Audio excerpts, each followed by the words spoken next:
you filthy animal. Yeah, thanks. I was just admiring your Nintendo collection. Didn't realize he had so many Christmas-themed games like Ice Hockey or Ice Climber. Or Home Alone. Yeah. But you did realize I had those, didn't you? Well, of course I did. Some of you might have seen a few years back on one of our early videos, we did a Home Alone episode of The Real Bit Wars. Today we are going to revisit Home Alone and just talk about the effort we put into that video and what's happened since then. Like, for example, we had the shelf climbing sequence, we called it.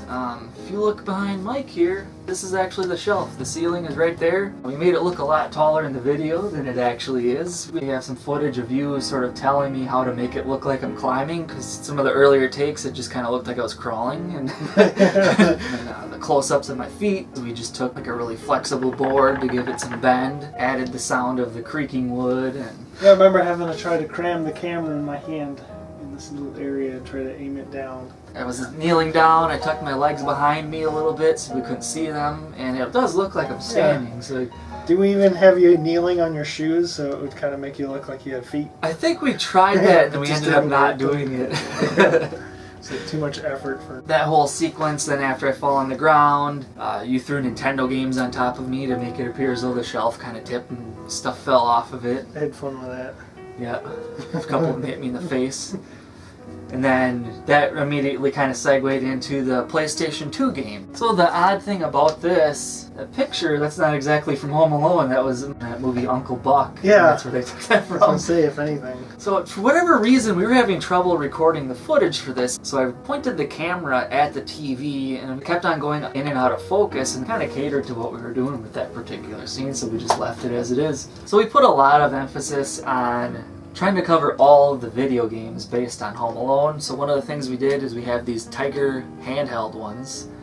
And unfortunately, I did have these before the video, but one of them didn't work. So I actually had to pull it apart, clean it up, use the soldering gun and repair it. And I had a lot of lighting, a close-up camera angle of it. I actually had to put this rubber pad on the table to prevent it from sliding around. Did you have to do everything upside down? I did have the camera recording upside down and I flipped the footage, but I was able to look at the actual games right side up. It's pretty elaborate, the whole setup, everything that went into such a short shot, and a lot of the scenes we filmed. Very quick things that pass by in the blink of an eye that we put hours of effort into. What about the sound effect Bruce? Oh yeah, that's kind of an inside joke. We were watching Frosty the Snowman, and there's that scene in the movie where the kids are shouting out different names. What should we name him? Eventually they settle on Frosty. What'll we call him? Yeah, shall we call him Harold? Bruce? And you hear that little noise. Bruce? Yeah. And we were like, it sounded like a fart. What was that? So we rewound it and watched it, and we ended up using that in there. Suck brick toilet! Certain things were so difficult, other things just kind of happened. We ad-libbed a few things. You've been spooching with everybody. Nuffy, Al, Leo, Little Mo with the gimpy leg, Cheeks, Bony Bob, Cliff. I could go on forever, baby. But hey, we've been playing a little bit of everything today. The Super Nintendo, Genesis, Tiger handhelds, Little Mo with the Game Boy game, Cleats, A Boy and His Blob, Cliff. I could go on forever, baby. So one of the things we definitely tried to do was beat as many of these games as possible, and we had a heck of a time with the original one on the NES. You have to avoid Harry and Marv for 20 minutes, and it's much easier said than done. Recently, I came across a couple of little secrets on how to do it a lot easier. It turns out at the beginning of the game, if you go directly to the left side of the screen, there's a stairway there, and there's that downspout, and you place a trap there. You climb partially up that downspout. When he gets released from the trap and he goes after you, he freezes on the downspout. So for the rest of the game, you only have to avoid one of the bandits. What? So then the other trick, there are hiding spots throughout the game. Some of the beds and dressers and whatnot, the Christmas tree. If you place a couple of traps directly next to that tree, if they do sneak up on you, they'll get caught in the trap, and then you can run and go to a different hiding spot. It definitely works. It's much, much easier. And you know, speaking of that, all the homebrews and hacks and stuff people do, I wouldn't mind seeing somebody maybe do like a fixed version of this, kind of eliminate some of the junk in this, perhaps give you more than one life. Maybe when you do hide, they can't capture you. People out there that do homebrews and stuff, maybe an improved version of Home Alone 1 on the NES would be a good idea.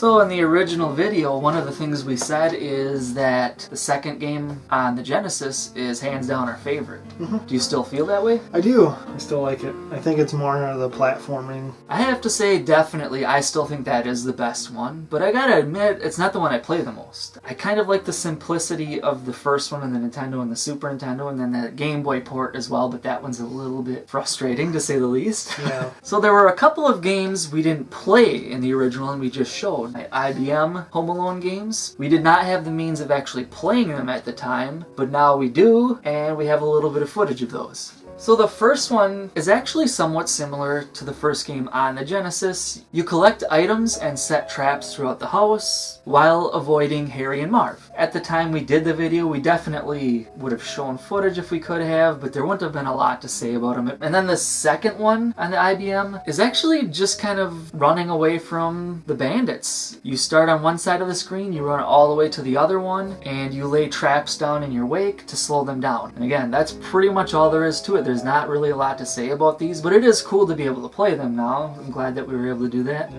Easily the rarest Home Alone game out there would have to be the one on the Master System, I'd say, right? Yep. So you've played that a little bit. What do you think of this game? It's like a puzzle game almost, where you have to collect certain items before the bandits steal them and then hide them in a safe. And I remember having problems playing this one because it's actually a European copy and it didn't quite work well with our North American Master Systems. We really couldn't get very far in it before it started glitching out. So in the original video, we gave each other a couple of Christmas gifts, and we still have them. Very subpar board games. So there was some like ad-libbing that went on in that scene. This is the part where I do throw one. We ended up using a trick where it was wrapped and then kind of having some clear tape where when we grab it, we just rip it across. Yeah, they're not good games, but I found these at thrift stores actually. Well, and I found out that there was a British board game. It's pretty much exactly like Mousetrap, where you get to set the traps up. So we then featured that, and during the end credits, we're actually playing it. There were some props that we used. I actually had a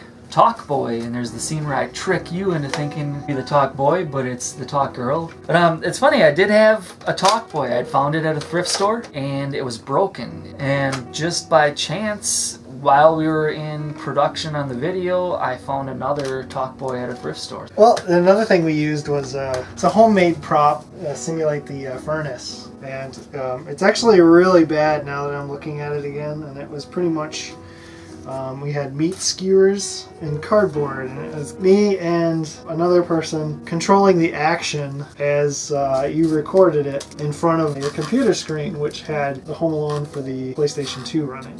You know, we had all the lights turned out in the room, so that made the footage really bright, and also made the furnace prop more of a silhouette, so we couldn't really tell.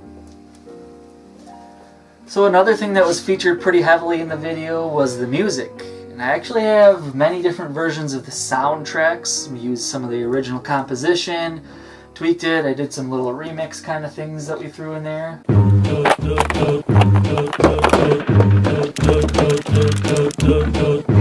You and I both kind of enjoy our Christmas music. We both really like Home Alone, obviously. And another thing is John Williams. We can both definitely appreciate his work. So they actually released these special edition versions of the soundtracks, and these go extremely in-depth. There's a lot of composition on these that was unused, alternate versions, and these are extremely limited. They can be difficult to find now, but if you can get your hands on these, I'd strongly recommend it. And also another thing they did for the 25th anniversary, because, you know, I just didn't have enough Home Alone soundtracks yet. They actually released this on vinyl. A couple of things that are really neat about this, you can see it's actually got a die-cut cover with the windows that are open, and the vinyl itself, cheese pizza colored vinyl. So another thing that I picked up after we did the video, if I had known this existed beforehand, definitely this would have been included some way or another, but it actually has Tim Curry performing the entire thing. If it was not for Tim Curry, I wouldn't even give this the time of day. So one of the things we didn't touch up on yet is the actual movies themselves. They were used as props in the film also. There's the scene where I say, how many movies am I holding up? Originally our intentions were we were going to have actually 8. 8? Close enough. And I was going to go, oh yeah, you're fine, even though you're obviously dazed and somewhat unconscious. One of the things that I picked up was this behind the scenes video for the second movie. That put the total up to 6, and originally we were going to put 2 other things in there. There was a movie I saw in the 90s called Playing Dangerous, and it wasn't very good. I rented it back in the day, and I watched it, and we were going to try and find a copy of it, but it's such an obscure movie we couldn't really get it. So that would have brought the total up to 7. And then another one was, there's a movie that Home Alone actually stole their plot from called 3615 Code Perry Noel. You know, some people don't really even appreciate any of them other than the first. What are your opinions on the series as a whole? Well, the first 3 are good. Obviously, the first 2 are going to be better. This one is just awful.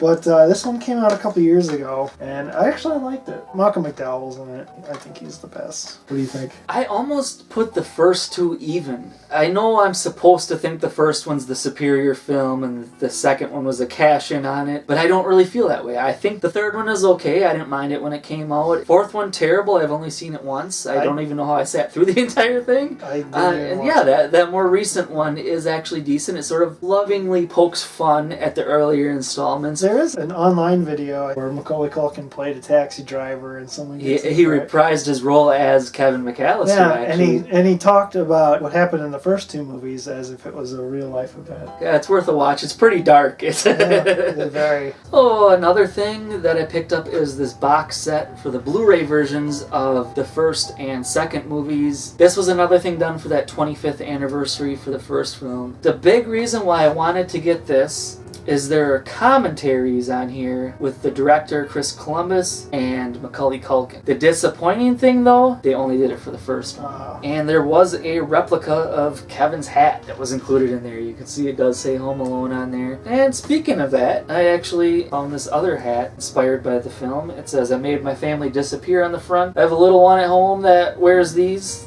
and he also guest starred in the movie. He played Kevin. So I guess that's about it. Not really much else to say. But thank you for watching The Real Bit Wars. And Merry Christmas to everybody. Merry Christmas.